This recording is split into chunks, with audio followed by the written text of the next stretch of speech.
सभी धर्म प्रेमी बंधुओं को जय जिनेन्द्र। आज हम सभी लोग आचार्य समंतभद्र स्वामी द्वारा रचित ग्रंथराज रत्नगंडक शापकाचार्य जी के स्वाध्याय कर रहे हैं, जिसके अंतर्गत हम सभी लोग आज 131 नंबर श्लोक पढ़ने जा रहे हैं। आइए उच्चारण करते हैं। इस श्लोक में मोक्ष के बारे में बताया है। मोक्ष कैसा है, मोक्ष का सुख कैसा है, ये चर्चा आचार्य महाराज ने इस श्लोक में की है। आइए उच्चारण करते हैं।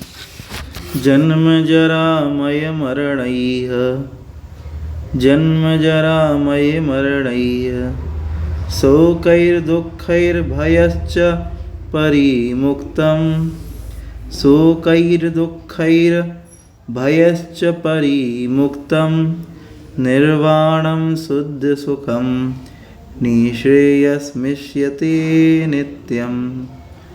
इस तरह से उच्चारण हुआ। अब अर्थ की ओर चल रहे हैं। आइए क्या कह रहे हैं अर्थ में? कह रहे हैं जो मोक्ष है, मोक्ष का जो सुख है वो कैसा है। कह रहे हैं वहाँ पे जन्म नहीं होता। जरा मतलब वहाँ पे बुढ़ापा नहीं आता। मय मतलब होता है वहाँ पर कोई रोग नहीं होता। ठीक है। मरणई, वहाँ पर मरण नहीं होता। एक बार पहुँच गए तो मरते नहीं हैं। शोकई, वहाँ पे कोई शोक नहीं होता। कोई दुख नहीं होता। कोई भय नहीं होता। इन सब से जो निर्वाण है वो मुक्त है। ऊपर ये सारी चीज़ें दी हैं, इनसे निर्वाण मुक्त है। अर्थात जो मोक्ष रूपी सुख है, जो मोक्ष है, वो इन सब से रहित है। ठीक है। परिमुक्ता मतलब रहित है। निर्वाण है वो तो कैसा है? शुद्ध सुखम, शुद्ध सुख वाले हैं। वे ही निर्वाण को, निःश्रेयस मतलब मोक्ष को, ईश्वरति मतलब माना जाता है। निर्वाण देखिए, जो निःश्रेयस शब्द है इसका अर्थ है मोक्ष। निर्वाण मतलब यहाँ पे मोक्ष ही है। ठीक है। तो निर्वाण को मोक्ष मानते हैं। निर्वाण को मोक्ष मानते हैं। मिष्यति मतलब मानते हैं। ऐसे शुद्ध सुख रूप वाले, जहाँ शुद्ध सुख है, शुद्ध मतलब कोई मिलावट नहीं है, ऐसे उस सुख रूप निर्वाण को ही मोक्ष कहा है। और वो कैसा है? नित्यम, वो हमेशा रहने वाला है। ऐसा नहीं कि ख़त्म हो जाए कभी, नहीं, हमेशा जो सुख रहे उसे मोक्ष सुख कहा है। ठीक है, समझ में आया? तो पुनः एक बार बता रहा हूँ। जहाँ पे जन्म नहीं होता, जरा बुढ़ापा नहीं है, जहाँ पे रोग नहीं है, जहाँ मरण नहीं है, जहाँ शोक नहीं है, जहाँ दुख नहीं है, जहाँ भय नहीं है, इन सब से जो परिमुक्त है मतलब रहित है, ऐसे निर्वाण को ही मोक्ष माना जाता है। जो कैसा है? शुद्ध सुख रूप है। जो जहाँ पे जो सुख है वो शुद्ध है, उसमें कोई मिलावट नहीं है, और नित्यम जो हमेशा रहने वाला है, ऐसे उस निर्वाण को ही मोक्ष कहा जाता है। ठीक है। मोक्ष की परिभाषा यहाँ आचार्य महाराज ने हमें बता दी है। चलते हैं आगे अगले श्लोक की ओर। ठीक। अब बता रहे हैं कि ऐसे मोक्ष में कौन निवास करता है, तो वो इस श्लोक में बता रहे हैं आचार्य महाराज।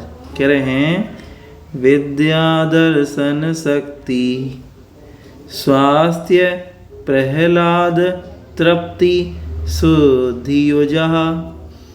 विद्या दर्शन शक्ति स्वास्थ्य प्रहलाद तृप्ति शुद्धियोजा, निरतिशया निरवधयो निःश्रेयस्मावसन्ति सुखम, निःश्रेयस्मावसन्ति सुखम। उच्चारण हुआ। अब अर्थ की ओर चल रहे हैं। तो कह रहे हैं वो जो मोक्ष है वहाँ पे विद्या, विद्या मतलब होता है ज्ञान, तो केवल ज्ञान। ठीक है। अनंत ज्ञान, अनंत दर्शन, अनंत वीर, शक्ति मतलब वीर। स्वास्थ्य, स्वास्थ्य से तात्पर्य क्या है? वहाँ पे स्थिरता है। ठीक है। वहाँ पे अपने में ही स्वस्था, स्वास्थ्य मतलब स्वस्था, अपने में ही स्थित रहते हैं। यहाँ पे स्वास्थ्य से तात्पर्य ये नहीं लगाना आप, इस स्वास्थ्य से तात्पर्य है कि स्वस्थ हैं। स्वस्थ मतलब है स्थित, स्वास्थ्य मतलब अपने में स्थित हैं, किसी से किसी को कोई मतलब नहीं है। ठीक। स्वास्थ्य। प्रहलाद, प्रहलाद मतलब सुख, तो वहाँ पे अनंत सुख भी है। तृप्ति, तृप्ति मतलब संतुष्टि है। अब कोई काम नहीं है, इंद्रियों की कोई लालसा नहीं कि पांचों इंद्रियों की कोई इच्छा हो, स्पर्श रसन घ्राण चक्षु कर्ण इन इंद्रियों की कोई इच्छा वहाँ पे नहीं है, सब इच्छाएं से संतुष्ट हो चुके हैं। शुद्धि हो जा अर्थात वहाँ पे कोई भी कर्म रूपी मल नहीं है, द्रव्य कर्म भाव कर्म नो कर्म कोई कर्म नहीं है, इसलिए कर्मों से रहित अवस्था के होने के कारण शुद्ध अवस्था को प्राप्त हो चुके हैं।